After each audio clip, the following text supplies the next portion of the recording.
Olá, seja muito bem-vinda, seja muito bem-vindo a mais um Betincast Diálogos do Cotidiano, o podcast do Jornal O Tempo Betim, o nosso ponto de encontro de toda terça-feira, 19h, aqui no canal oficial do Tempo no YouTube. O Betincast hoje tem a honra de trazer uma mulher cuja trajetória é marcada por múltiplos papéis e muitas viradas. Ela é mãe, esposa, modelo, empresária, influenciadora, comunicadora, palestrante, uma porrada de outras coisas, e trata tudo isso com muita naturalidade, muita verdade, tanto na sua vida como nas redes sociais. Eu tenho o prazer de receber ela, que mais recentemente tem tratado com muita verdade o seu recente diagnóstico de câncer, mas tem levado com muita leveza e muita positividade para influenciar e inspirar muitas outras mulheres que também enfrentam esse desafio ano após ano. Eu tenho o prazer de finalmente trazê-la para aqui, sentar nessa mesa, bater papo com a gente. Seja muito bem-vinda, Juliane Kessia. Eu que agradeço, Marcinho, pelo convite, e agradeço a vocês também, que estão aí em casa. Eu tenho certeza que vocês vão gostar muito. A gente tem muito assunto, né, Marcinho? O papo vai render. A gente já brincou aqui que talvez tenha até uma parte 2, mas vamos tentar concentrar aqui, porque tem muita coisa para falar. Verdade. Mas antes de a gente começar a bater o nosso papo, e aí a gente te ouvir bastante, eu vou falar dela, que é a nossa canequinha, que todo mundo que vem aqui, senta nessa mesa, ganha. A Juliane já vai levar a dela. E você também pode ter a sua. É simplesmente baixar o aplicativo do Jornal O Tempo na sua loja de aplicativos, a Play Store, a Apple Store. Vai lá em promoções, se cadastra, porque além da canequinha que tem toda semana, também tem outras promoções muito legais. Cinema, teatro, shows, restaurantes, eventos, enfim, uma porrada de coisa bacana que você concorre aqui, só se cadastrando no nosso aplicativo. Se você for o sorteado ou sorteado, o resultado sai amanhã, quarta-feira. Você pega o seu documento, vai na nossa redação na Rua do Rosário 182, no bairro Angola, e resgata a sua caneca. E eu tenho certeza, já tô contando que você vai fazer uma selfie e marcar a gente. Belezinha? Contando com a sua participação. Vamos bater papo? Bora. Então vamos lá. Primeiro, eu quero que você já comece contextualizando sua história em Betim, aonde você nasceu. Conta um pouquinho do começo da jornada dessa mulher tão inspiradora pra gente. É até difícil, né? Você pensa assim, meu Deus, tem tanta informação. Como tudo começou?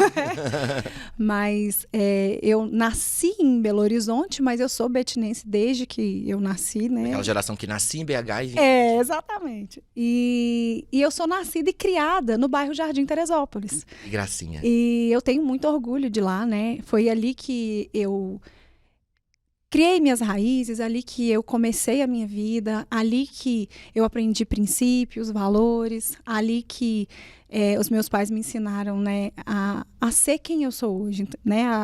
A sementinha começou ali. Então, eu frequentava a igreja presbiteriana, lá no bairro Jardim Teresópolis. Belo Horizonte, não fica? Não, fica na rua Bragança, lá embaixo, mais pro lado da Fiat. Entendi. E eu morava mais pertinho da Belo Horizonte, ali na Bom Jesus. A principal, né? Aí é Belo Horizonte, isso. E aí, eu estudei ali a minha vida inteira, estudei na escola Lourdes Bernadette. Inclusive, foi o meu primeiro concurso da minha vida, foi lá, o Garota Primavera. Mentira. E eu fiquei em terceiro lugar. Olha aí. E depois eu estudei na escola Belisário. E aí, quando eu formei a 8ª série, eu fui para o centro de Betim, aí eu fui estudar no Amélia Santana. Então, eu estudei na Amélia Santana e nos concursos eu representei o Teresópolis, né? Então, a minha mãe tinha 2 casas. Tinha uma no Bandeirinhas, que é considerado regional centro. Depois de um tempo, né? A gente conquistou essa outra casa. E a gente tinha a casa do Teresópolis. Então, o primeiro ano, disputei lá no Teresópolis. No segundo ano, disputei a Regional Centro. E era engraçado, né, Marcinho? Porque era super disputado, né? Tá falando especificamente do Garoto? Do Garoto Betim Rural. Não, Betim Rural, gata, era... Meu Deus, como era, né? Quem viveu sabe. Quem viveu, viveu. Saudade, né? Muita. E aí eu era alucinada. E a minha mãe não gostava dos concursos, porque eu fui criada na igreja. Então ela... Eles eram evangélicos, né? Isso, então minha mãe não deixava. E ela tinha muito medo desse mundo. E eu amava, os olhos brilhavam, né? E aí eu falava, eu vou ser modelo. Sempre gostou? Muito. Dessa coisa do aparecer, do desfilar, do fotografar? Muito. E eu era muito tímida. Muito tímida. Curioso. Muito tímida. E aí eu fui, principalmente por ser muito... uma criação muito rígida, né? Muito séria, assim. Minha mãe era bem séria. Eu era mais tímida ainda do que... Quando eu te conheci, você era bem tímida. Eu era muito tímida. Eu tinha muita vergonha de falar em público. E os concursos, a paixão pelo concurso me fez ter que comunicar. Porque tinha entrevista E eu quase morria nas entrevistas. Era a pior parte pra Era você? a pior parte, sempre foi. Muito difícil, assim. Nossa, na hora que falava, ganhou, Aí falava, agora entrevista. Eu, ai, meu Deus. Eu prefiro muita não. vergonha. Não dá só pra tirar a foto, sorrir, sair correndo. Posso ser só linda? E aí foi indo assim. Então, participei o primeiro ano, venci na regional, mas não venci na final. Participei o segundo Muito ano. disputado, Era né? muito disputado. A minha regional, que era do Teresópolis, dava em torno de 45 E eram meninas. lindas. Eu lembro que o Lindas. Teresópolis tinha meninas lindas. Era super que difícil. participavam. PTB, Imbiruçu, Quanto Teresópolis, mais Regional periferia, Norte, mais meninas lindas. eram as assim. regionais mais cheias, assim, né? E aí eu vivi todo esse processo e em 2007 eu fui eleita garota Betim Rural.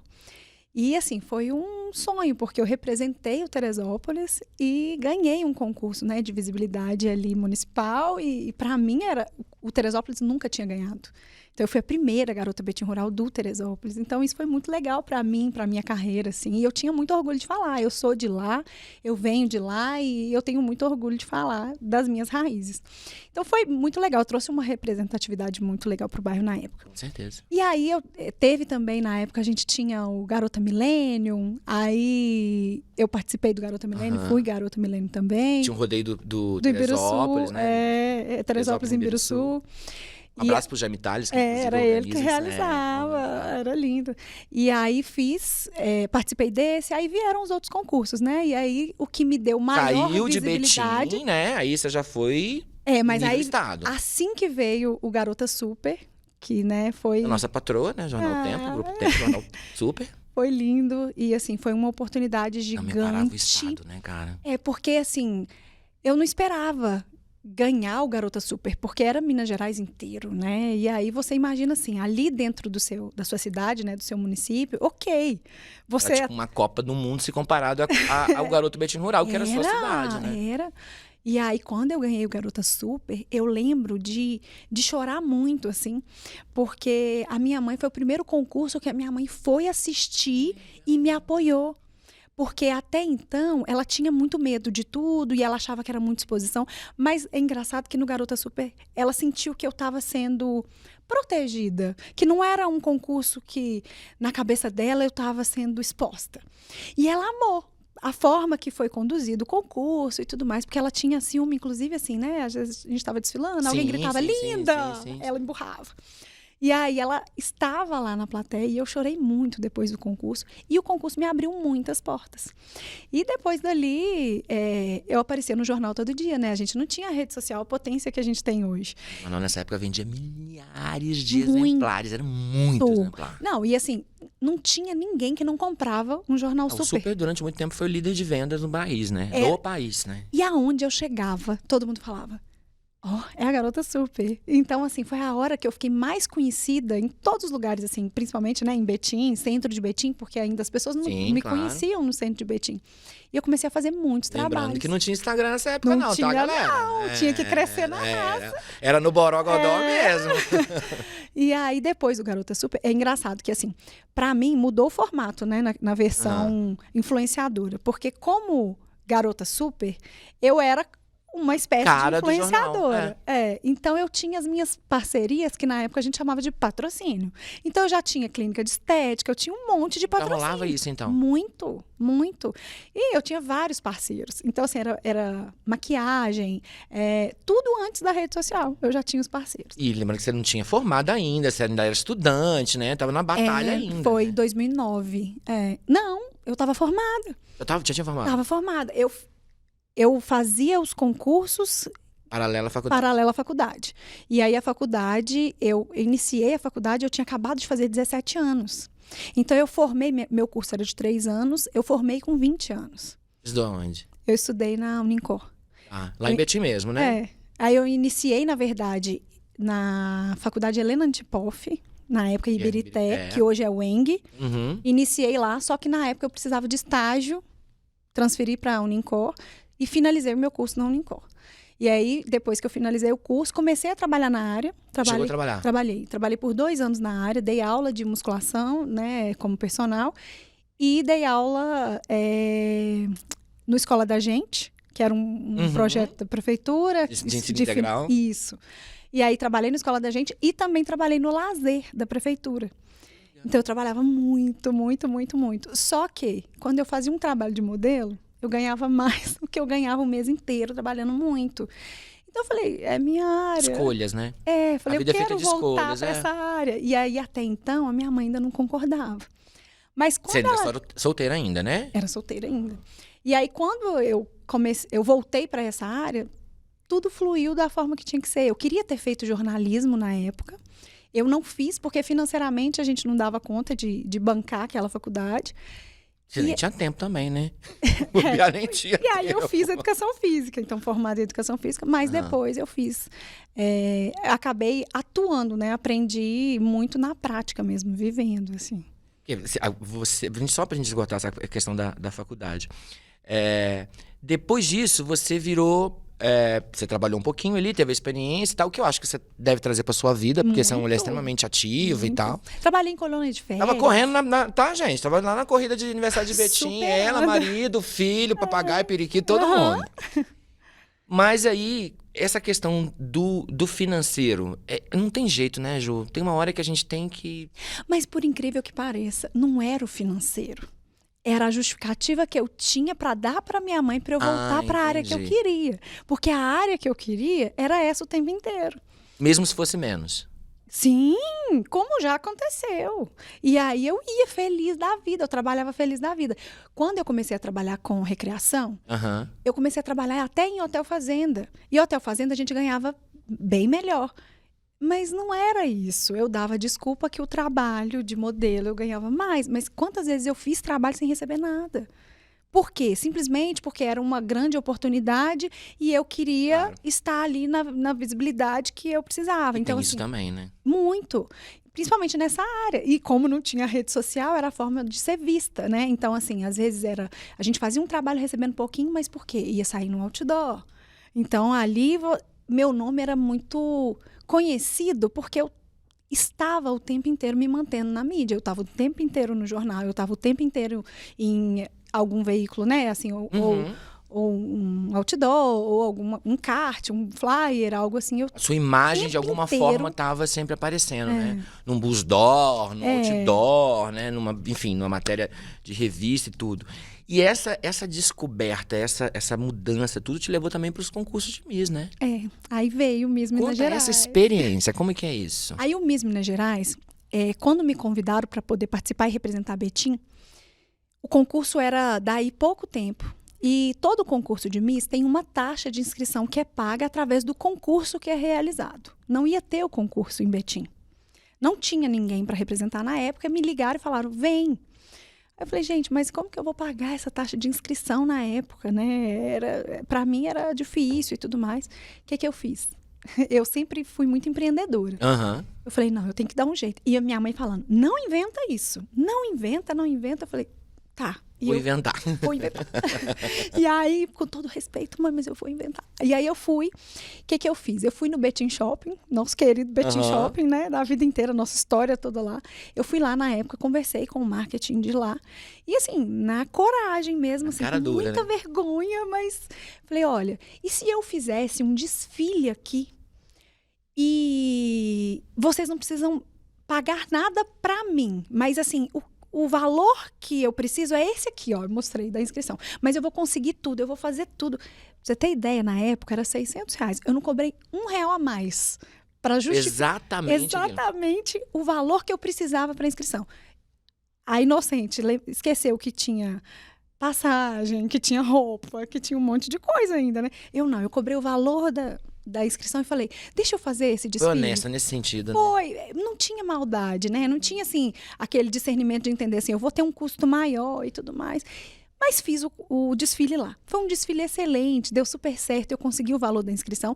E quem desfilou lá, inclusive eu sou grata a eles até hoje, tiveram umas 8, 10 pessoas. Ninguém cobrou cachê sabendo que o valor que eu receberia seria para minha inscrição. Fiz a inscrição, disputei o concurso, só que eu nunca imaginei que eu ganharia. Porque eu fui com tudo muito simples. E as meninas foram assim... Tudo muito de cima da hora também, né? Muito. Eu tive 3 meses pra tudo. E muito tímida. E num concurso de Miss não tem jeito. A fala, né, é muito importante. A forma de se posicionar. E eu era muito tímida. Então eu brinco assim que na graça de Deus, porque eu mesma não estava preparada, né? E aí eu fui e eu ganhei. E quando eu ganhei, eu tomei um choque, porque eu não estava esperando. E eu tinha 4 pessoas na minha torcida, que era minha mãe, minha irmã, 5, e o fotógrafo. Minha mãe, minha irmã, meu padrasto, meu irmão e o fotógrafo. Que é o Eudes, que saiu de Betim, foi que sempre me acompanhava, me ajudava muito. Um abraço pro Eudes, gente ele é incrível. E aí o Eudes foi, e aí na época o estilista, o Del Borges, fez o meu vestido com todo carinho. O vestido não deu pra bordar ele todo, mas nem deu pra perceber, porque tava lindo o vestido do mesmo jeito. Ganhei. E agora, né? O que eu faço? Eu fiquei em pânico, meu Deus. E você teria que representar Minas Gerais Minas no Gerais Nacional. no Miss Brasil. E aí, só que aí eu tive tempo de me preparar, e aí passei por uma fase mais de preparação. Nesse meio tempo, eu venci um outro concurso que era nacional, que foi o Garota Verão Passarela, que é uma marca de calçados em São Paulo. E nesse concurso eu ganhei uma marca e eu tinha noites de autógrafo lá em São Paulo. Então eu ia para lá, eles faziam ponte aérea, foi a primeira vez que eu andei de avião.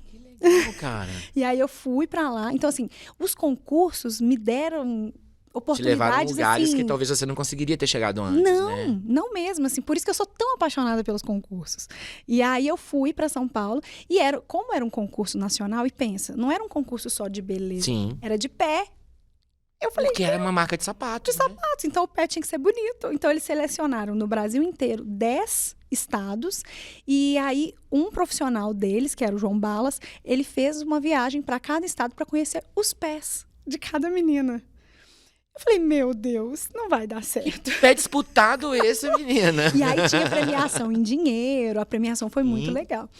E aí eu ganhei. E quando eu ganhei também, todos eles, eu ficava assim... Porque a minha mãe, a vida inteira, ela queria me colocar com o pé no chão. Ela falava assim, sempre vai ter alguém mais bonito ou alguém que conhece alguém. Você é humilde, você não tem quem te defenda, quem te indique. Então, você não vai ganhar. Então, eu ia muito com esse pensamento, assim, essa crença tá limitante, tudo bem, né? Tá tudo bem se eu não ganhar. Hoje eu falo assim, que se eu tivesse a maturidade que eu tenho hoje, seria diferente, porque eu ia com muito mais garra. Mas naquela época... Mana, que Deus se pudesse. Não é? Maturidade é a coisa mais rica desse mundo. Pelo amor de Deus, voltar, tipo, imagina, 20 anos. Que saudade. Ai, enfim. E aí acabou que eu ganhei esse concurso. Esse concurso também me abriu muitas portas. Fiz vários trabalhos lá em São Paulo. Conheci muita gente legal. Um modelo mesmo, como né? Modelo fotografando, mesmo, desfilando. E aí, assim, eu achava muito universo, chique, né? Outra vida. E assim, São Paulo não para, né? Funciona 24 horas. Então eu ia pra lá, era um novo mundo. E principalmente por ser a garota verão, eu tinha motorista, eu ia pro hotel, e era aquela coisa tão chique que eu não tinha experiência disso, né? Então, assim, pra mim... Uma menina que sonhava lá no Teresópolis, humilde, na igreja, imagina. Não imaginava. Depois tá lá no meio do... não, eu chegava no aeroporto, já tinha motorista me aguardando para levar pro hotel, e aí já tinha a agenda que eu tinha que cumprir, e eu achava aquilo o máximo. Eu falava, meu Deus, eu tô onde eu sempre sonhei. E aí, depois eu fui disputar o Miss Brasil. No Miss Brasil foi uma experiência incrível também, só que são praticamente de 10 a 15 dias que a gente fica ali em preparação. E até o dia da final, tem muita coisa que praticamente ninguém vê. E a gente... pena.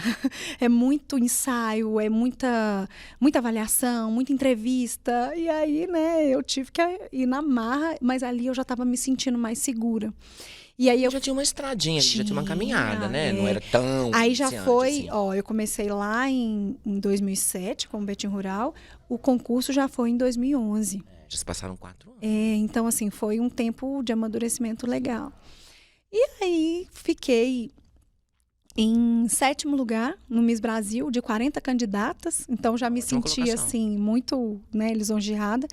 E depois disso, eu fui pro Miss Brasil, fui pro Miss Pan-Americana, representando o Brasil. E aí fui para Colômbia, e aí eu era Miss Brasil Pan-Americana, e aí foi mais um título, né? E foi outra experiência incrível também, porque na Colômbia eles têm um amor pelos brasileiros muito grande. Eu não tinha ideia disso, América do Sul, quase todos os países têm muito isso. É muito lindo como eles veem a Eles gente. conhecem a nossa cultura, né? Muito. Não, e o mais engraçado é que a mineira da igreja de Betim, eles chegavam lá e falavam, Brasil, samba! Aí você pensou, oi? Aí eu, né? Aquele samba que não saiu, eu acho que eles pensavam, essa brasileira aí tá meio... Sei. Mas é claro que eu sambava, não ia decepcionar Dava o eles, nome. né? E aí foi, assim, outra experiência também muito incrível. E foi a primeira vez que eu fui para fora do país. Foi em um concurso também. E tudo por conta desse universo, desse sonho, né? Dessa história toda. E você se sente realizada nessa história toda? Muito. Olha pra trás e fala, Muito. cara, foi muito legal a história, Foi. né? Foi De fato porque foi, né? naquela época, assim, ser reconhecida, para mim, já era muito legal. Por quê? Betim é uma cidade grande, porém pequena. Todo mundo se conhece. E ninguém me conhecia. E eu tinha muito isso, assim. Quando eu chegava, as pessoas falavam assim, você é filha de quem? E isso me doía. Porque as pessoas não conheciam a minha família. Então eu falava assim, olha, eu não sou filha de alguém que você conheça. Eu sou filha da Irene, sou filha do Islis, neta. Aí falava, mas neta de quem? Eu, da Dona Maria e do seu Alfredo. Mas ninguém sabe. Então, assim, eu criei no meu coração, assim, ninguém sabe de onde eu vim, mas vão saber quem vem de mim. Então, os meus filhos hoje, todo mundo sabe quem são, porque eles vieram de mim. Mas até então, todo aquele anonimato para trás, eu consegui mudar essa história, né?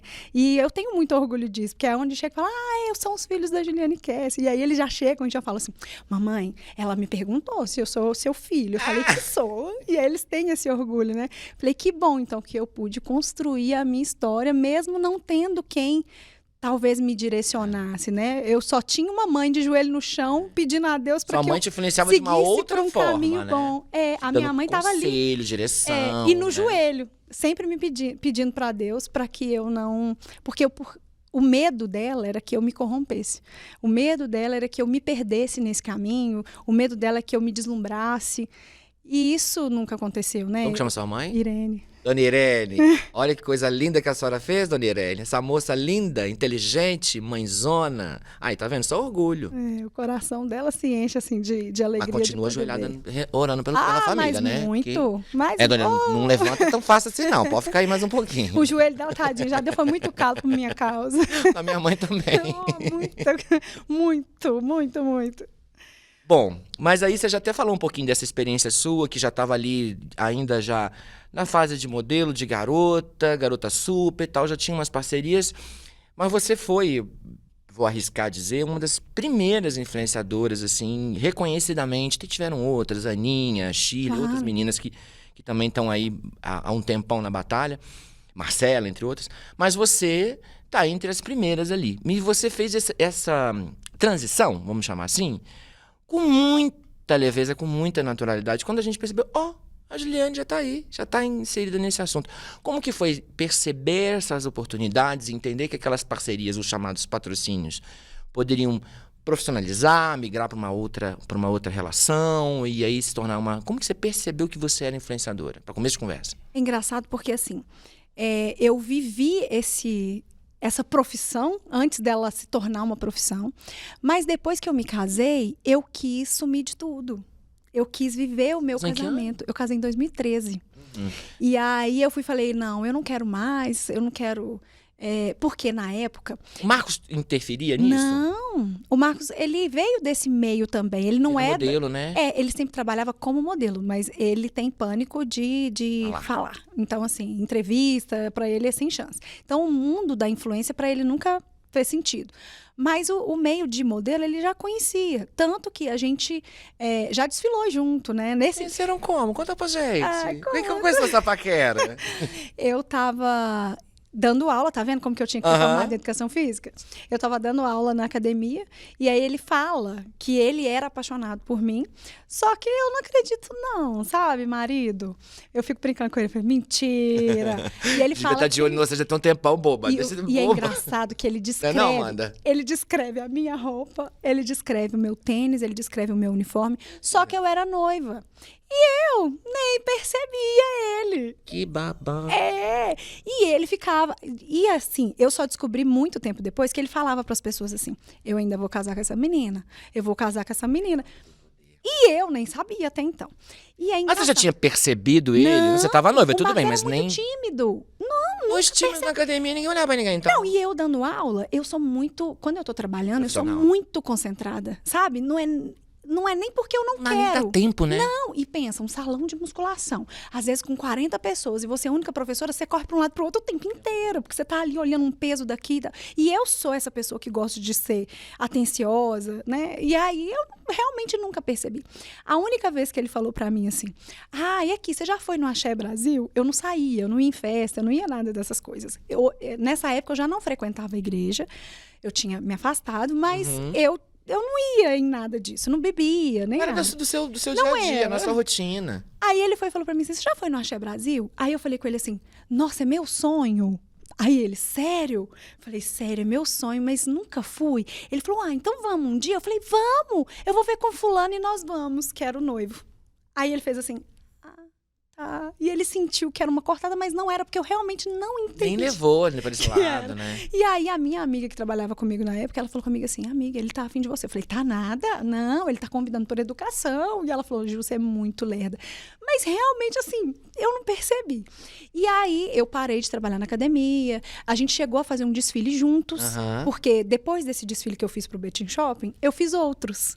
E aí eu já era um desfile com cachê, né? E aí eu chamava alguns modelos, e inclusive chamei ele um dia, ele fez o desfile, e é engraçado porque o pessoal do shopping foi para pagar, ele não quis receber e foi embora do desfile. E ele foi o único que eu fiquei com cachê.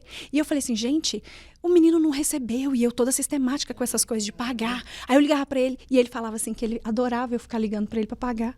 Eu falei, se eu soubesse, tinha guardado para mim esse dinheiro, se eu soubesse do futuro. Aí eu falava com ele, aqui, eu tenho que te pagar. Ele falava comigo assim, depois você me paga. Aí ele, adoro quando ela me liga. Aí eu ligava, e ele não falava nada. Ele só falava assim, não, depois você me paga, depois você me paga. Até que um dia eu paguei ele e vida seguiu. Passado 2 anos desse desfile, eu tinha terminado meu relacionamento. Tava disponível. E aí eu entrei. E é engraçado porque as redes sociais, né, a vida vai mudando. O MSN já era falecido, o MSN. Porque foi em 2011. E aí eu entrei no MSN, o MSN já tava às moscas. Eu falei, gente, será que tem alguém aqui? Porque quando você termina um relacionamento, você perde aquele vínculo, você perde as pessoas, você fica um pouco sem referência. Eu falei, gente, deixa eu ver se tem gente aqui ainda. E foi tão de Deus, porque eu entrei e ele tava online. E só tinha ele lá, e só tinha eu. Aí ele fez assim, nossa, nunca te vi aqui. Falei, porque eu nunca entrei, que legal, isso ainda funciona? Brinquei com ele, ele falou assim, funciona. O que você tá arrumando? Falei, nada. Vamos sair? Falei, vamos. Aí, na época, a gente marcou de sair. E aí, nessa saída, ele falou comigo assim, não, então chama umas amigas e nós vamos lá pro Alambique. Falei, tá bom. Chamei 3 amigas e as 3 deram um bolo. Uma o pai pegou na hora, ele brigou, não deixou, a outra não deu pra ir. E acabou que foi nós 2. E ele todo feliz, né? E chegou lá, eu só falei do ex. Falei, não sei o quê, que eu tô isso, que eu tô aquilo. E ele falou, meu Deus, e agora? Eu tô me enfiando. Como que eu faço? E aí foi. E aí acabou que no final da noite eu tava muito angustiada e o ex me ligou no meio da madrugada. Ele foi e falou comigo assim, ele pegou meu telefone, ele viu que tava tocando, ele pegou meu telefone e fez assim, licença, tá? Aí eu falei, tá, ele já tinha bebido, então ele já tava mais pra frente. Aí ele falou, licença, deixa eu guardar seu celular? Eu falei, e eu querendo atender, ele pegou o celular e guardou no bolso dele. Aí eu falei, então pega uma caipifruta pra mim. Olha a pessoa que bebia pra caramba. Que nunca nem imaginar. Bebi uma caipifruta, fiquei bêbada. Aí nisso rolou o primeiro beijo.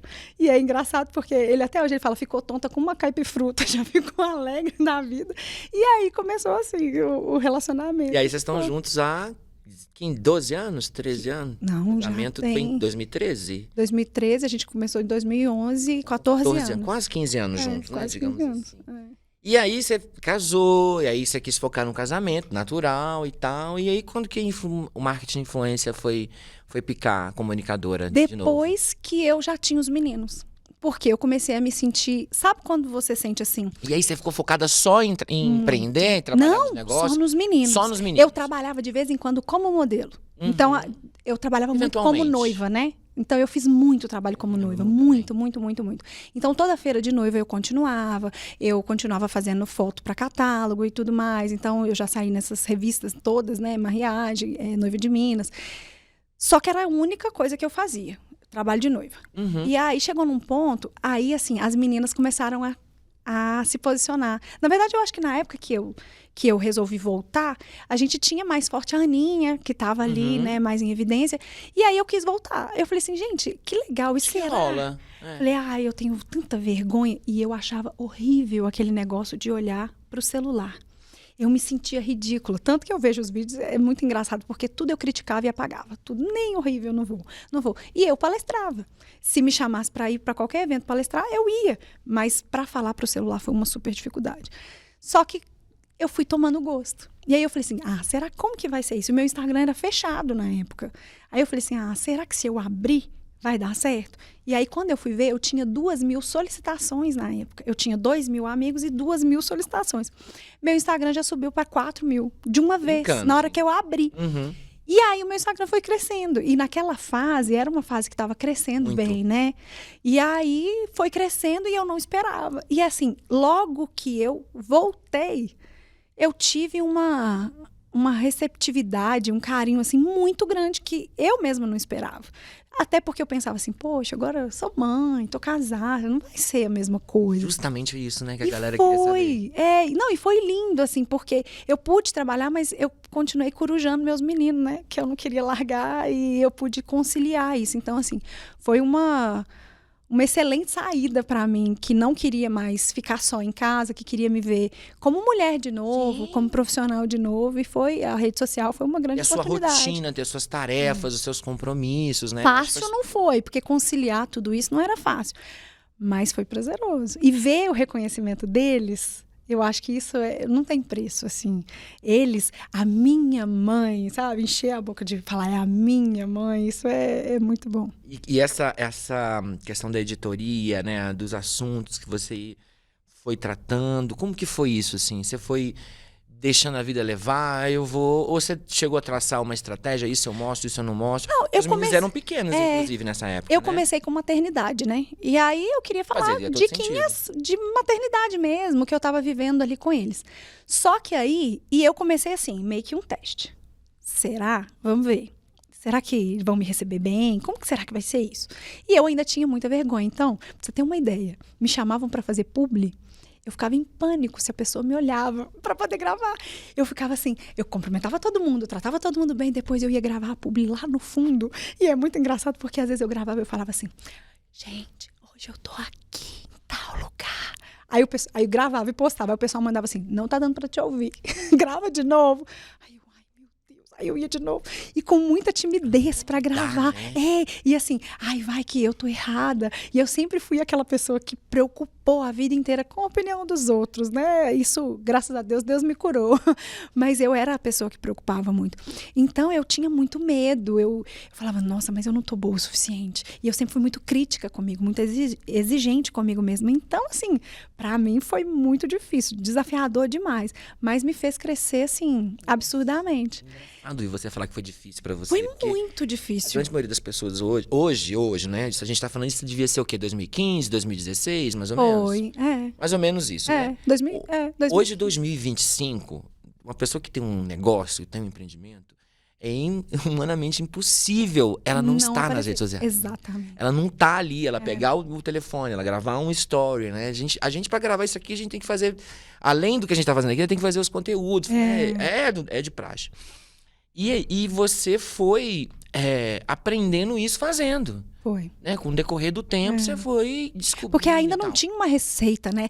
Fulano fez e deu certo. Ainda era novo para todo mundo, tava todo mundo tentando.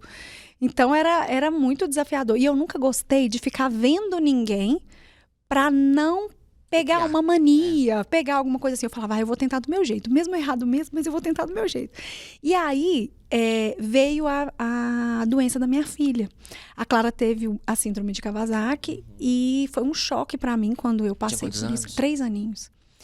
E quando, assim, eu quase perdi ela, então foi um susto muito grande. E depois disso, eu falei, não, a rede social para mim vem é para eu fazer algo diferente. Eu preciso ajudar pessoas, dar voz às pessoas. E eu comecei a fazer um trabalho social. E aí eu coloquei na minha cabeça que o meu trabalho ali era fazer algo que pudesse impactar na vida de alguém, que pudesse ser útil na vida de alguém. E eu comecei a ajudar em projetos sociais, com crianças que estavam em tratamento contra o câncer. Ironicamente, eu fui parar num meio ali que eu recebi muito mais do que eu consegui me doar. Muito mais. Porque depois do tratamento da Clara, eu tenho muito isso de querer ser forte o tempo inteiro, né? Eu cresci assim, sendo forte, eu dou conta, eu faço, pode deixar, não sofra que eu cuido de você. Eu sempre fui essa pessoa. E Por que você acha que você sempre foi essa pessoa, assim? A vida te fez ser essa mulher barreira, essa mulher que segura a onda? Os meus pais eram casados, mas meu pai nunca foi presente. Então, a minha mãe, ela fazia tudo o que ela podia e mais um pouco. Mas ela precisava trabalhar, ela precisava dar conta de tudo. Então, eu cresci com essa responsabilidade. A minha referência era o que ela fazia e ela vivia sobrecarregada. Então, eu cresci achando que isso era normal. E é muito difícil você se curar disso, né? É muito difícil. Eu tô me curando agora. Por isso que eu brinco que Deus estava me curando muito antes do meu diagnóstico. Porque eu vinha com essas dores e esses traumas de eu dou conta, eu faço, se você não está dando conta, fica tranquilo que eu dou conta. Então, no trabalho, eu sempre fui aquela pessoa que ficava sobrecarregada, deixa que eu faço, vem aqui, não, eu te ajudo. Mas eu nunca fui a pessoa que pediu ajuda. E muitas vezes as pessoas levam para um outro lado, acham que você até soberba, sabe? Assim, você não precisa de ninguém, você não desabafa com ninguém. E eu aprendi isso só agora. Porque na minha cabeça eu estava poupando as pessoas de me ajudar, de sofrer. E não, muitas vezes a gente precisa ser cuidada, sim. A gente precisa ser ouvida, né, respeitada, a nossa vontade. E o que acontece? Eu vim de um meio que, primeiro, a gente vivia uma religiosidade. Por que eu afastei da igreja? Porque no primeiro momento era uma religiosidade. Então era muita pressão, muita cobrança. E eu tinha que tentar ser perfeita. E eu não conseguia ser perfeita. Ninguém consegue, mas eu achava que eu tinha que ser. Então foi puxado para mim naquele primeiro momento. No segundo momento, eu fui para quê? Para os concursos. As pessoas podiam olhar nos meus olhos e me criticar. E eu tinha que receber isso como? Sorrindo. E isso foi me tornando cada vez menos frágil. Não é nem o frágil, que por dentro eu destroçava. Mas por fora, eu comecei a aceitar tudo isso. Tendo uma casca, né? Eu fui começando a entender que assim, não, é assim. Faz parte. A vida é assim. E aí foram muitas críticas. Hoje você não tá bem, seu cabelo tá horrível. E eu sorrindo na postura e entendi aquilo ali. E a única coisa que eu podia fazer era sair e melhorar. Não choramingar. Poxa vida, nem indagar. Tipo, por que você tá falando isso? Não existia isso no meu mundo. Né? E aí, depois disso, eu vou para a rede social. E o que a rede social também faz com a gente? Você precisa estar ali sempre sendo o seu melhor. Se você não está bem, nossa, você viu como é que ela está? E aí, parece que é um mundo de máscaras. Mas não é. É um trabalho. Hoje eu consigo entender. Um garçom, ele não atende um cliente chorando porque ele teve um problema. E ele não está sendo falso por causa disso. Ele está indo ali atender um cliente com o melhor sorriso que ele tem, porque ele está ali para fazer o trabalho dele da melhor maneira. E o influenciador é a mesma coisa. Só que tinha uma pressão muito grande em cima do influenciador, que se ele estava passando por um problema e aparecia na rede social sorrindo, é porque ele era falso. E isso para mim, sempre foi muito intenso. Eu falava, será que eu tô... E aí eu fui me perdendo de mim. Eu fui me perdendo de muitas coisas, porque eu queria ser boa no meu trabalho, mas eu achava que quando eu estava triste, eu tinha que sumir, porque senão eu estaria sendo falsa. E como era uma profissão nova, não tinha ninguém para falar para mim assim, isso está certo ou isso está errado. Calma, não precisa ser assim, não precisa ser tão exigente com você mesmo e tudo mais. E isso adoece a gente, né? Então, silenciosamente, né? Muito, muito, muito, muito. Então, são críticas, são julgamentos, são comparações. E é um meio... Cobranças, né? Muito. E é um meio muito legal, mas é um meio muito disputado. Então, tem várias pessoas querendo estar no seu lugar, e quando você está naquele lugar e que aquele lugar está difícil de suportar, a sensação é que você está sendo ingrata. Porque, poxa, lutou tanto para conseguir e agora não quer mais. Então, eu vivi essa fase, assim, desses porquês muito forte, de uma maneira muito intensa, sabe? E aí eu entendi que eu passei uma vida inteira tentando agradar e tentando me encaixar, tentando caber. E não era assim. E foi assim validação, né? O tempo inteiro. E foi assim que eu adoeci. Então, às vezes, pessoas que estavam próximas a mim falavam assim, ai, mas a sua vida é perfeita. A pessoa preferia me acompanhar na rede social do que chegar pra mim e falar assim, você tá bem? Tá tudo bem, né? Ah, tudo bem? Você precisa de alguma coisa? Fora dos stories, como é que tá? E não, a pessoa queria ser a minha amiga do Instagram. E não a minha amiga real. Que eu posso vir aqui. E aí, eu fui criando literalmente essa casca, essa capa de eu dou conta, eu te ajudo, você precisa e tal. E eu fui me adoecendo. E eu fui me adoecendo muito, assim. E a depressão, por que antes de falar sobre o câncer, eu quis falar sobre a depressão? Porque a depressão doeu muito mais do que o processo do câncer. Eu vou dividir com você. Eu, no período da pandemia, eu não tive depressão, mas eu tive ansiedade num nível muito grande. E chega um determinado momento que a gente não sabe mais o que a gente faz, né? Pra onde a gente vai caminhar. A gente se sente só, porque até ter ajuda médica, que foi o meu caso. No momento que você percebeu que precisava de ajuda, que a coisa não estava bem, como que foi? E como que você virou, deu mais uma virada? A gente comecei o programa falando que você é uma mulher de muitas viradas. Como que você deu essa virada, assim? Entendendo que a depressão afeta diretamente o que você estava fazendo, porque é justamente sorrir, tá bem, feliz, né? Que é o papel do influenciador. Não, e a cada problema que você tem, às vezes você preenche aqueles vazios, né? Eu estava preenchendo todos os meus vazios com trabalho. Então, eu tive uma crise no meu casamento, eu tive muitas dificuldades com... Como todo mundo, nada, né? 100%, né? Tem as dificuldades, Então, a gente passou por uma fase difícil ali e eu queria compensar isso tudo com trabalho. E eu fui, literalmente, assim, afogando em trabalho, e eu fui cada vez mais me perdendo de mim. Então, aquilo que começou com o propósito de fazer o bem, eu não estava fazendo bem nem para mim mais.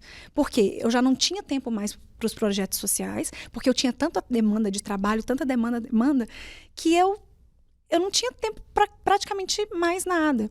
E aí, aquela relação, né, o casamento, ele vai se esfriando. E aí, a gente chegou num momento assim que tá tudo bem, eu tá aqui, você tá aqui, tá tudo certo.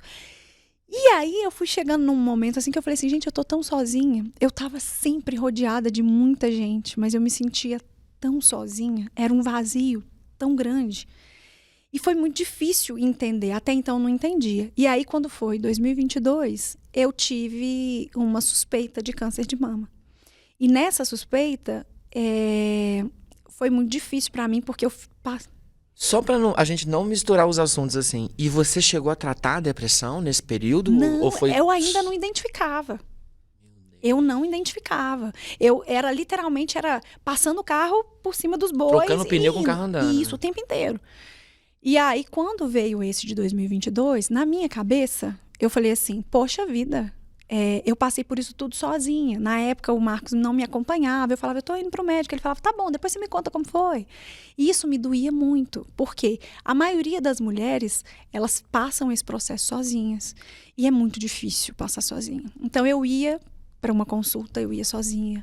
Então, era no Mangabeiras que eu fazia tratamento, eu subia e descia aquilo ali aos prantos. E depois daquilo ali, eu falei assim, eu não quero isso para minha vida mais. Eu não quero mais, porque agora eu tive uma nova chance, porque aí o meu diagnóstico, eu passei por uma mamotomia, que é uma pequena cirurgia que tira calcificações, e nessa cirurgia, graças a Deus, era benigno. E aí, sabe quando você sente assim, eu tive uma nova vida. E agora eu preciso viver essa vida intensamente. Eu tenho que viver. Só que eu virei a chave de uma maneira errada. Porque eu quis viver, aí eu comecei a sair, a beber. E não era o meu perfil. Eu comecei a me perder de mim mesmo. Comecei a frequentar ambientes que eu não me sentia. Aí que veio o vazio bem mais pesado. E eu tentava encaixar. E não encaixava. Em nada, em lugar nenhum eu encaixava, eu não me sentia bem, e aí eu não queria mais, foi quando eu falei que eu não queria mais meu casamento, e foi assim, foi um ano muito difícil, o ano de 2022. E nesse ano, assim, a empresa... Chegou separado, Marcos, ou só tiveram uma crise? A gente ficou por um período separado em 2022. Muito difícil. Muito difícil. Para as crianças principalmente, né? Principalmente, mas para os meninos a gente sempre ficava junto, para que eles não sentissem. Percebessem, né? É. Então, assim, Pra você. eu só entendi hoje, nesse meu atual momento, que eu nunca pensei em mim. Em nenhuma situação. E quando essa ficha caiu, doeu muito. Imagina. Doeu muito, muito mesmo. Por quê? Eu só percebi que eu nunca pensei em mim quando eu tive o diagnóstico de câncer e eu tive a preocupação de preparar todas as pessoas que eu precisava dar notícia. E eu não conseguia entender até então que eu estava fazendo isso. Então, primeiro eu ficava forte, eu dava notícia. Na hora que eu recebia a notícia da médica, eu só preocupava como que o Marcos ia ficar. E hora nenhuma eu entendia assim, poxa, essa dor é minha. Eu não conseguia ver. Eu só entendia assim, e se o Marcos não ficar bem? Como que ele vai ficar? A cabeça dele não vai ficar boa. E os meninos, como que eu vou contar para eles? E a minha mãe? Nossa Deus, minha mãe. Então eu não pensava em mim em nenhum momento. Só caiu a ficha que eu não pensava em mim após passar a radioterapia. Na radioterapia eu entender que eu sentia dor e eu não liguei para a médica para poder falar que eu estava com dor. E aí ela me pegou e falou comigo assim, por que você não ligou e falou que você estava com dor assim? Eu estava com a mama toda inflamada e eu falei, porque eu achei que era normal. Ela falou, não é normal sentir dor. E eu dei uma crise de choro muito grande, assim, e falei pra ela, falei, por que eu faço isso comigo?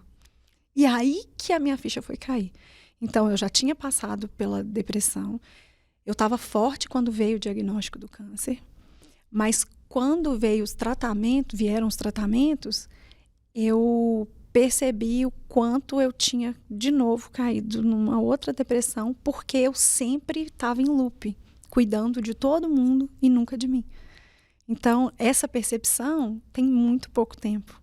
E assim, é claro que eu tive ajuda, né? Então, na primeira fase, eu tive a ajuda de uma terapeuta que ela chama Jane. Inclusive, um beijo para ela. Terapeutas são maravilhosas. Ela é maravilhosa. E ela, literalmente, assim, na fase da depressão, ela me deu a mão para me tirar do fundo do poço. E eu pensava em coisas horríveis, porque eu já não tinha vontade mais de viver. E depois que eu saí de lá, e Deus me curou, né, da depressão, de todos aqueles sentimentos que eu tinha naquele momento. Passado algum tempo, veio a notícia do câncer. Só que eu já estava mais forte, mais preparada não, porque a gente nunca tá. Mas eu acho que eu já conseguia passar pela situação, né? Igual eu tenho passado. Você percebia mais forte, né? Muito mais, porque meu casamento já tinha sido restaurado. A minha vida já tinha sido restaurada, minha maternidade, a minha identidade já tinha sido restaurada. Eu tinha me reconciliado com Deus, que foi a parte principal de tudo, porque o vazio que eu sentia não era o meu marido que ia preencher como eu achava que tinha que ser. Não eram os meus filhos que iam preencher como eu achava que tinha que ser, né? Toda vez eu buscava algo que nunca preenchia. Era o trabalho, eram os filhos, era o marido, era a casa. Nada disso preenchia. E quando eu voltei para Jesus, assim, de uma maneira avassaladora? Só que assim, eu falava, não, eu não quero. E o não quero foi indo. Quando eu vi, eu falei, meu Deus, era tudo isso que eu precisava e eu não sabia. E aí foi que veio a parte mais difícil, porém muito mais leve. Tudo que era pequeno antes parecia gigante. E tudo que era grande agora parecia pequeno. Então, assim, eu entendi a diferença que fez na minha vida andar com ele, confiar nele verdadeiramente, né?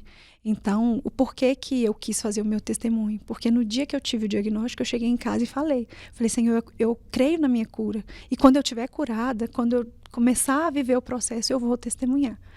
E uma novidade que praticamente ninguém sabe é que eu estou entrando em remissão. Então, por isso que eu vim pronta para não chorar. Glória! Então, eu tenho ainda algumas consultas, mas assim que eu fizer... eu falei que a gente não ia chorar. Então, assim que eu... Esse programa vai me fazer desidratar. Então, eu falei, eu vou contar algo lá que eu tenho certeza que vai ter muita gente feliz. Amém, a primeira vez que eu contei no Instagram... eu achei que eu precisava contar porque eu ia mudar muito, sabe? Mas Deus foi tão maravilhoso que Deus preparou o meu testemunho de uma maneira extraordinária, assim, para mostrar que realmente ele estava fazendo um milagre na minha vida. E eu sou o milagre. Está fazendo. E eu sou esse milagre, sabe? Então, assim, quando eu vivi o milagre com a Clara, eu não testemunhei da maneira que eu deveria ter testemunhado. Eu vivi o milagre e eu agradeci e guardei.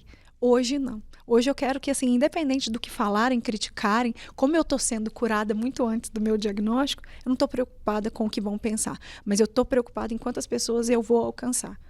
E esse é o meu objetivo. E se for uma pessoa só, já valeu. Se tiver 10 criticando e uma pessoa for alcançada, como já está sendo, então, assim, eu tenho recebido muitos relatos, muitas mulheres que a família não sabe que está passando por um câncer, Marcinho. E a médica falou para mim assim, Ju, a cada 8 mulheres, uma está com câncer. Você tem noção do que é isso? Nossa. Isso é muito sério. E a gente teve uns 2 episódios recentes falando de Outubro Rosa. E recorrente, assim. A mulher, quando entra nessa fase de tratamento, o índice de abandono... gigante. Os maridos, companheiros, namorados, é muito grande. Você começa o seu processo de enfrentamento ao câncer numa crise com o marido. Né, que ela chama ele de marido, tá, gente? Mas é o Marcos. E aí você tá nessa fase restabelecida no seu relacionamento com ele, assim. Para além da questão do câncer, tinha a relação do casal. Uhum. E aí, acredito eu, que vocês tiveram um momento de vocês terem a lua de mel, a reconciliação. Porque foi em 2022, né? O câncer agora veio só em 2025, então a gente teve bastante Tiveram um tempinho ali pra namorar também. Qual que foi a importância dele nesse momento, de vocês se reconectarem, né? Total, assim, como que Deus foi imprescindível nesse momento. Pra você ter uma ideia, a gente, na hora que eu recebi a notícia, eu fiquei muito abalada, mas eu sei que o Espírito Santo estava falando, inclusive, através da vida dele, porque ele fica apavorado com essas situações. Ele olhou para mim na hora que eu estava ainda, né, com aquela sensação ainda de dormência no corpo, e eu falava para a médica assim, tá tudo bem. E ela falava, não tá tudo bem, não tá tudo bem, Ju, você tá passando por um câncer de mama. E ela falava, eu tô preocupada com você precisa pôr esse sentimento para fora. E eu não tinha coragem de olhar para ele, preocupada com o que ele ia sentir. Na hora que eu olhei para ele assim, ele olhou para mim e falou comigo assim, tá tudo bem, segurando a minha mão, pôs a mão na minha perna e falou assim, eu tô aqui com você. E não era ele. Era a fala do Espírito Santo, era o que o Espírito Santo queria que eu ouvisse e que eu entendesse para eu continuar mantendo a minha paz. É o amor personificado nele ali, né? E na hora que eu ouvi ele falar isso, eu falei assim, eu sei que o Espírito Santo já restaurou o meu casamento, mas hoje é nítido que o Espírito Santo restaurou a minha relação com ele. E eu saí de lá, mas assim, certa da minha cura. Só que o processo, ele não é fácil, né? E aí, na medida que a gente foi vivendo isso, ele foi vivenciando tudo isso comigo, tudo, todos os detalhes, todos os momentos, a cada médico, a cada exame, totalmente diferente do que a gente viveu em 2022. E aí, eu tive o diagnóstico, um belo dia, subindo Mangabeiras com ele, dei uma crise de choro, a gente estava rindo, brincando, assim, comecei a chorar, ele olhou pra mim e fez, tipo, eu, hein? Que isso, né? Que tá chorando? Aí eu falei pra ele assim, você tem ideia que em 2022 eu subia isso aqui chorando tanto e eu não tinha sua presença. E hoje, a gente subindo, eu tinha um diagnóstico lá naquela época que era de um câncer, que não era um câncer, era um tumor benigno, mas agora eu tenho um diagnóstico de um câncer. E eu tô aqui sorrindo, cantando, louvando a Deus, nós dois brincando, contando casos. E tudo mudou, porque eu tenho você aqui do meu lado agora. Aí ele olhou pra mim assim, e aí começou eu e ele a chorar.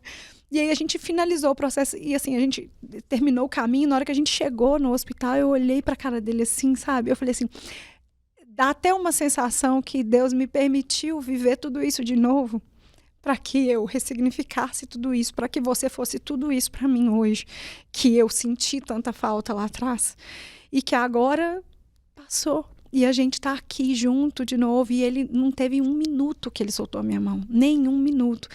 E aí, ele ouvir isso de mim, para ele também foi muito legal, porque ele tinha essa culpa de pensar assim, por quanto tempo eu deixei ela sozinha? Por quanto tempo eu ignorei o sofrimento e o que ela estava vivendo? E hoje não. Hoje Ele cuidou de mim na cirurgia, ele cuidou de mim na rádio, nos momentos que eu ficava muito nervosa, porque às vezes tinham exames que a gente tinha que esperar 30 dias. Então, claro que a gente fica ansiosa, né? Você tá ali na fé, confiando, mas assim, ele teve várias atitudes de fé mesmo, pagando o preço mesmo, assim, pela minha vida, pedindo a Deus pelo meu milagre. Então, fortaleceu a gente, assim, muito, muito, muito mais, como família, como marido e mulher. Amigos, né? E assim, hoje, a minha mãe estava ali presente o tempo inteiro, né? Minha irmã, meu sogro, eles foram assim, fora alguns amigos que Deus ainda colocou na minha vida, mas foi eu e ele. A gente, o tempo inteiro ali caminhando junto, sabe? Então, assim, ver os meus meninos reconhecendo isso. E a Clara falando assim, mamãe, como que é bom ver você e o papai bem. E aí um dia ela falou para mim assim, porque o papai antes, mamãe, ela não reconhecia o erro. E ele falava muito eu. E agora ele fala nós. E eu tava um dia no carro, foi uma coisa aleatória. E eu fiquei sem palavras, assim, e ele também. E aí ele falou assim, e como que o nós fez bem pra gente, fez bem pros meninos. E hoje os meninos têm, assim, a maior admiração por esse pai, ainda mais, né? Porque eles veem como ele cuida de mim, como eu cuido dele, como que isso tudo mudou. Então, se a gente precisasse passar por tudo que a gente passou de novo, pra gente entender o valor que a gente tem, o valor que a nossa família tem, a gente passaria tudo de novo, sabe? Então, assim, ver hoje, nitidamente, a presença de Deus dentro da nossa casa, que eu falo que antes eu tinha uma casa, hoje ela foi transformada em lar. E hoje ter um lar é muito gratificante. Passar por todo esse processo e entender que Deus estava ali. E por mais difícil que fosse, tudo que foi fácil antes parecia difícil. Mas tudo que foi difícil agora parece leve. Tudo. Tem nome, chama fé. É. Ai, meu Deus, esse programa vai me desidratar. Deixa eu te falar uma coisa, a gente precisa caminhar para nossa reta final, mas a gente precisa levantar o astral. É. Estamos em fase de remissão, graças a Deus, começando. Mas como estão os planos dessa família linda para o Natal? Porque estamos aí na porta do Natal, Ano Novo. Quais são suas expectativas para 2026? Vamos ver muito conteúdo bacana ainda nas suas redes? Vamos, estamos finalizando agora o processo dos meus depoimentos, né? Testemunhos? Dos meus testemunhos. Finalizando os meus testemunhos, já tem muito vídeo legal da minha família. Inclusive, eu vou soltar um vídeo. A gente foi fazer uma noite do pijama na casa da minha avó, juntou todo mundo lá no Terê, e a gente chegou e a gente reencontrou gente pelo caminho que a gente conhecia. A minha avó continuou morando lá. E aí a gente chegou a família inteira para poder dormir lá, todo mundo de pijama. Pensa o olhinho dela brilhando. E aí eu quero compartilhar esse momento que eu nem tive tempo ainda de compartilhar.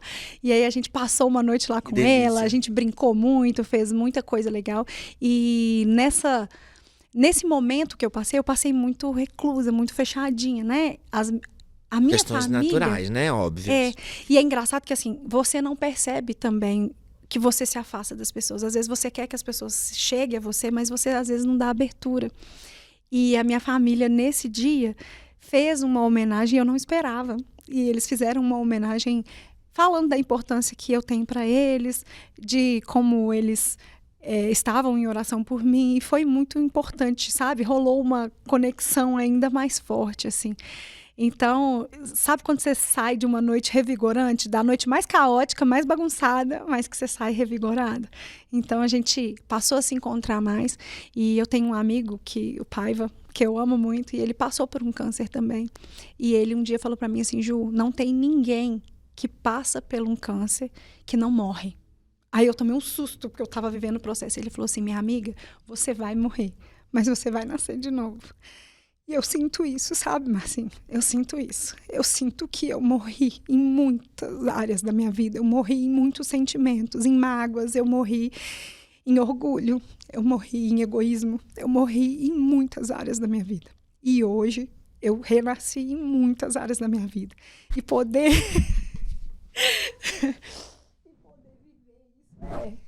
é surreal, sabe? Então, eu acho que a mensagem que as pessoas precisam entender nesse final de ano é que a pessoa, quando ela passa por um momento desse, ela não quer saber de um carro, ela não quer saber de uma casa, ela não quer saber de status, ela não quer saber de seguidores, da quantidade, né? Eu falo no sentido de quantidade, de status.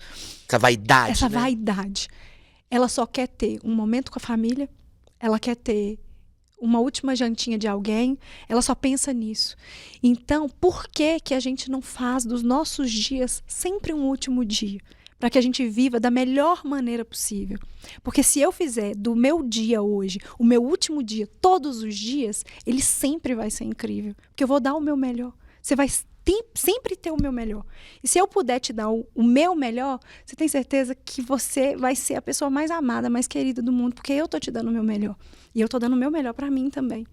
Então, hoje eu entendi que eu morri em muitas áreas, mas eu renasci de uma maneira tão incrível que todos os dias para mim são únicos. Hoje eu vou dar o meu melhor. Você vai ter de mim o meu melhor. Mas amanhã você vai ter o meu melhor também. E até quando Deus me permitir, eu vou sempre dar o meu melhor. Para você, para minha família, para quem estiver ao meu lado, sabe? Então, a minha missão no meu Instagram hoje é essa. E está nascendo um projeto. Está nascendo um projeto no meu coração que vai abençoar pessoas. Então, em breve, eu vou falar sobre isso. Mas você quer que eu dou spoiler do nome? Por favor. Depois de tudo que eu passei, eu ouvi a voz de Deus. Eu estive ali com ele presente, né, nos meus momentos mais difíceis. E o tempo inteiro eu falei para ele, eis-me aqui. Então, o meu projeto vai chamar Eis-me Aqui. E é justamente para que as pessoas entendam. Você está aqui, eu estou aqui. A gente precisa fazer algo. Não dá para deixar para depois. Não dá para esperar alguém fazer. Sou eu. Então, eis-me aqui. E se alguém quiser se juntar a mim, vai ser eis-me aqui também. Para você, para quem precisar. O eis-me aqui começa agora em dezembro, né, o planejamento. Mas em janeiro, ele já começa a acontecer. E a minha história, ela não pode se resumir a algo triste, né? Ela se resume muito além disso. Se resume a uma história de força, de alegria e principalmente de ressignificar. Porque todo mundo vai errar, vai cair, vai levantar. E eu acho que a forma como a gente dá a volta por cima é que diz muito sobre nós. Então, quando eu estava lá com depressão e que eu desisti da minha vida, ali eu teria perdido tudo. Mas quando eu recebi um diagnóstico de câncer, ali eu mudei tudo e hoje minha vida tem um novo sentido. Amém. Nossa, eu tô aqui impactado, assim. Poucas vezes eu fiquei tão impactado nesse Betim Cash. Deixa eu me recompor. Bom, quero te desejar saúde. E aquela saúde que não só a física, mas a saúde da energia, sabe? Aquela saúde que a gente compartilha, que a gente se conecta. Fé, eu acho que você já tem muita, mas aqui, Deus, assim, não deixe que essa fé abaixe nunca. Alimenta sempre isso. E que você tenha um ano de 2026, além de cura, né? Cura física, que você tenha muita coisa boa para viver, para colher. Muitas bênçãos no seu casamento, muitas bênçãos pros seus meninos, que são lindos, gente. Os meninos dessa coisa mais fofa. Eu sou suspeita. Não, eu posso falar, eu sou isento. Então quero te desejar muita felicidade, muita coisa boa, muita saúde, muita energia e que você consiga realizar todos os seus sonhos. Porque sua voz não pode ser calada, né? Aquela menina tímida lá do Teresópolis, ela cresceu, se tornou uma mulher incrível, avassaladora, resiliente, corajosa, sorridente e que tem muito, muito para compartilhar com a gente. Só te desejo muita coisa boa, viu? Obrigada pela oportunidade. Eu não tive hora nenhuma, eu quis pensar sobre o que seria dito aqui. Eu realmente pedi para que Deus estivesse aqui com a gente, que Ele abençoasse o seu dia. Eu estou orando desde ontem para que a sua família, todo mundo que está aqui hoje no jornal, que fosse realmente abençoado, que Jesus trouxesse todo mundo com segurança. E eu tenho certeza que o que foi dito aqui pode ser uma sementinha, né? E desde que eu recebi o diagnóstico, eu entendi que eu precisava viver uma vida cheia de vida. E aí eu comecei a compartilhar isso sobre uma vida cheia de vida, uma semana cheia de vida, porque às vezes a gente passa pela vida sem motivo, né? Sem alegria. E viver uma vida cheia de vida é ter vontade de viver. E isso eu tô com muita vontade de viver. É viver verdadeiramente, viver né? de forma intensa, alegre mesmo, mas de verdade, sem procurar motivos para enganar que eu tô feliz, sabe? Buscar falsas alegrias. Eu quero realmente estar rodeada de pessoas que me amam de verdade. E viver isso aqui foi um prazer muito grande. Então eu te agradeço, desejo muito sucesso em 2026 também. Já te admirava e vou continuar te admirando mais ainda. Bom, gente, Ai, meu pai. Bom, vou falar pra geral aqui. Pra despedir de vocês aqui. Ju, deixa um beijo pro pessoal que tá em casa. Uma mensagem final. Um beijo, quero agradecer a oportunidade, agradecer a todos vocês e desejar uma vida cheia de vida para vocês, com muita alegria, muita paz, muita saúde, muita união, muita família, né? E tudo de melhor nesse finalzinho e ainda nesse novo ano, mais ainda. Muita fé. O arroba da Ju tá aqui para você seguir, o Juliane Kessia. E para você acompanhar as nossas notícias, você já sabe. É só acessar o nosso portal, otempobbetim.com.br, o nosso Instagram, que é o @otbetim. Aqui o nosso canal no YouTube e a nossa edição impressa de toda sexta-feira com resumo das principais notícias da semana. A gente vai ficando por aqui, te desejo um excelente dia. Já o Natal e o Ano Novo tá chegando, então desejo já, vou adiantando aqui, boas festas, curta esse restante de fim de ano, seja muito feliz, muita saúde e a gente se vê na próxima terça-feira com mais um BetimCast, com mais um papo com gente interessante e interessada pela nossa cidade. Um beijo e até a próxima.